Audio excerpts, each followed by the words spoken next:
that don't even exist. They don't even exist. The LGBT community. Take me to your leader. Why would we be doing that? Why would we be taking the individualism out of individuals and lumping them in these demonstrably incoherent bodies? Douglas Murray just dropped a truth bomb so big it left woke Hollywood gasping for air. On live TV, no less. Imagine the scene. Murray, cool as a cucumber, facing off against a panel of Hollywood's most vocal woke warriors. One by one, he dismantled their arguments like a boss. But when one activist tried to shut him down, oh boy, that's when the real fireworks started. But before we move on, I'd like to ask you a small favor. If you appreciate this content, please take a second to like this video and subscribe to the channel. Over 98% of you watch the videos without subscribing. It costs you nothing, but it makes a huge difference to us. So, did you click the subscribe button? Great. Thank you so much. Now, back to the video. I'm not a member of the queer community, you stupid sod. I tell you, I'm not a member of the queer community. The person who ultimately is genuinely embarrassing. For embarrassing yourself, that's probably why people wouldn't want to come to your show. All right. Embarrassing yourself. Gentlemen, you're a shame to the queer You know what? I community. tell you who's really embarrassing. Picture this. Douglas Murray struts onto a glitzy Hollywood set like he owns the place. The studio lights are blinding, but not as bright as the famous faces glaring at him. You can practically feel the tension crackling in the air. The host, trying to keep it cool, introduces the hot topic of the day, woke culture in Hollywood. Murray takes his seat, cool as a cucumber, while the other guests squirm like they've got ants in their designer pants. Then bam! The host fires off the first question at Murray about his controversial views. It's like watching a game of verbal dodgeball, and Murray's the last man standing. But our boy Murray, he's not breaking a sweat. He fires back with a zinger so sharp it could cut glass. And I got into a certain amount of trouble that didn't bother me, but because I said I don't think there's any such thing, or at least no one's explained what it is sufficiently for me to agree to it. You'd get a fragment of 1% of people able to say that. I would think that if you went out to the general public and said, do you think there are people who are non-binary, and if so, can you say what they are? Hollywood talks about diversity, but the only diversity they fear is diversity of thought. The room goes quieter than a mime convention. You could hear a pin drop if it weren't for the sound of jaws hitting the floor. The other guests look like they've just seen a ghost. The ghost of their canceled careers, maybe? If this is important to you, and it does not affect me in any type of way, in any type of negative way, I'm going to respect that. So if you say you can fix it by stop acting that way, then that's what I'll do, because there is no point. People don't need your permission to be whoever they want to be. See, reporting of that immediately did what he asked, which was that they changed the pronouns. And some people think this isn't a big thing. Some of us do get a bit stuck on this. The host is scrambling like a short order cook on a Sunday morning, trying to regain control, but it's too late. The other guests start talking over each other, voices rising higher than their egos. It's like a kindergarten class hopped up on sugar, but with better hair and makeup. And there's Murray, sitting back with a smile that says, I came, I saw, I dropped the mic. He's watching the chaos unfold like it's a rerun of his favorite show. But folks, this was just the warm-up. Murray was about to turn up the heat, and Hollywood's woke warriors were about to feel the burn. Stay tuned, because things are about to get spicier than a jalapeno eating contest at a fire-breathing dragon convention. That's very significant, which we're all tripping over now, which is the trans one.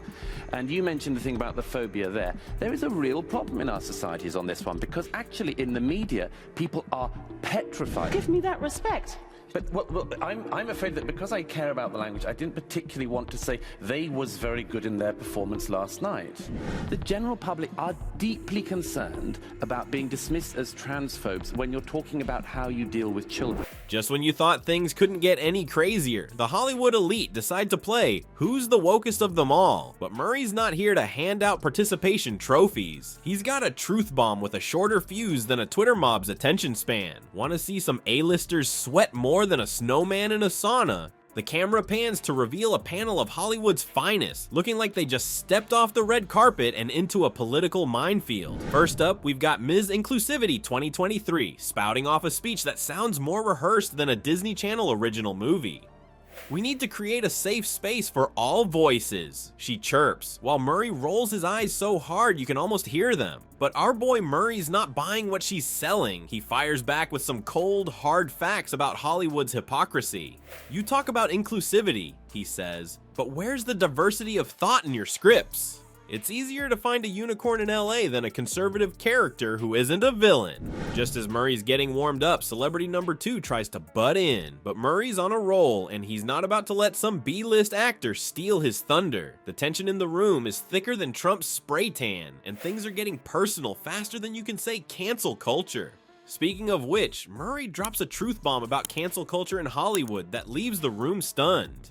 You claim to champion free speech, he says, but the moment someone disagrees with you, they're blacklisted faster than you can say problematic. The audience gasps so loud you'd think they just saw a Kardashian wearing last season's fashion, and some brave souls in the audience start clapping, probably wondering if they'll still have a job tomorrow. Meanwhile, the host is looking more nervous than a long-tailed cat in a room full of rocking chairs, glancing off camera like he's hoping for a rescue helicopter. But Murray's just getting started. He's about to school these celebs on the dangers of pushing gender ideology on kids. Grab your popcorn, folks, cause this show's about to get more explosive than a Michael Bay movie marathon. Remember when debates were about facts and not feelings? Well, Murray's about to give us a refresher course. The producers just pulled a fast one, bringing in a surprise guest hotter than a fresh Twitter take. It's none other than Hollywood's favorite professional outrage peddler, ready to ambush our boy Murray. This woke activist storms onto the set like they're about to win an Oscar for Most Offended Person of the Year. They start firing questions at Murray faster than a rapper on energy drinks. But Murray, he's cooler than a cucumber in a freezer. He just sits there waiting for the activist to run out of steam. When the activist finally takes a breath, Murray calmly asks, "That's all very passionate, but do you have any actual evidence to back up your claims?" The activist's face goes through more expressions than Jim Carrey in The Mask. They start throwing out emotional appeals like confetti at a parade. But what about respect? What about feelings? They cry. Murray's not having any of it. He starts picking apart the activist's arguments like a kid with a plate of broccoli. For every emotional plea, he's got a fact. For every "but what about," he's got a "let's look at the data." The other panelists are watching this verbal tennis match like it's Wimbledon, their heads swiveling back and forth. As Murray continues to dismantle their arguments, the activist starts getting more frustrated than a cat trying to catch a laser pointer. Their voice gets higher and higher until only dogs can hear them. Meanwhile, Murray's still as calm as ever, probably thinking about what he's gonna have for dinner. Finally, Murray delivers the knockout punch. In the real world, he says, "Facts don't care about your feelings, and the fact is, your arguments are based on emotion, not evidence." The activist's mouth opens and closes like a fish out of water. For once in Hollywood, there's complete silence. It's like someone hit the mute button on the entire studio.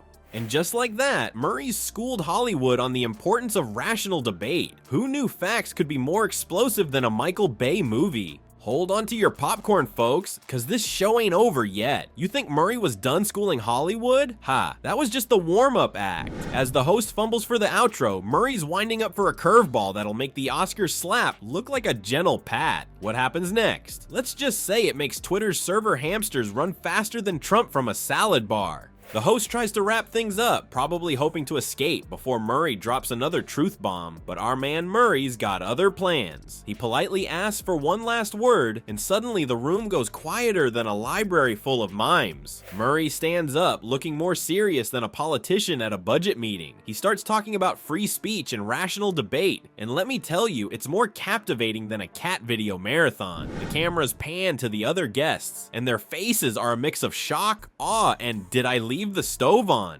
But the real kicker? Murray throws down a challenge to Hollywood that's spicier than a ghost pepper eating contest. He dares them to embrace true diversity of thought. It's like he's asking fish to ride bicycles. Totally wild, but you can't help but wonder what it'd look like. Just when you think it can't get any crazier, the studio audience erupts in applause. It's so unexpected. The host looks like he's just seen Elvis rise from the dead and start flossing. He's trying to wrap up the segment, but he's stumbling over his words more than a politician caught in a lie. Meanwhile, social media is blowing up faster than a batch of Mentos in a Coke bottle. People are tweeting, retweeting, and probably inventing new ways to tweet just to keep up with the madness. It's like watching a digital version of the running of the bulls, but with hashtags instead of horns. As the show cuts to commercial, you can almost hear the collective jaw drop of viewers across the nation. Murray just turned Hollywood on its head, and something tells me they won't be forgetting this anytime soon. Who knew a little thing like diversity of thought could cause such a ruckus? It's enough to make you wonder if Hollywood's ready for some real change, or if they'll just stick to their usual script of pretending to listen while changing absolutely nothing. Well, folks, Douglas Murray just gave Hollywood a reality check bigger than their egos. He schooled them on free speech, rational debate, and the dangers of pushing woke ideology on kids. It's like he opened a window in a stuffy room full of yes men. But here's the million-dollar question. Is Tinseltown ready to embrace real diversity of thought, or will they keep playing it safer than a bunny in a bubble wrap factory? The debate's hotter than a summer blockbuster with some celebs probably Googling how to think differently as we speak. So what do you think? Is Hollywood ready to add some spice to their bland thought soup, or will they stick to their usual menu of agreeing with each other louder than a bunch of seagulls fighting over a French fry? The ball's in your court, viewers. Let's see if Hollywood can handle a plot twist in their own story.